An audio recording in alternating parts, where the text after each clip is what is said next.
আল্লাহ তাআলা আমাদেরকে এমন একজন নবী দান করেছেন,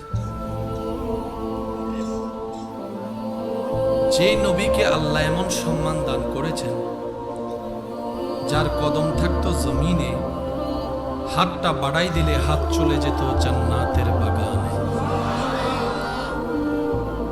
এমন ভাবে সুবহানাল্লাহ বলুন, যেভাবে শুনলে মনে হবে নবী রাহমাতুল লিল আলামিনের উম্মতরা বসে আছে। বলেন সুবহানাল্লাহ। আল্লাহ তাআলা আমাদেরকে এমন একজন নবী দান করেছেন, আমি নবীর উম্মতদের একটু মনোযোগ চাচ্ছি, যার শরীরের ঘাম মুবারক অনেক সাহাবারা আতর হিসেবে ব্যবহার করতেন।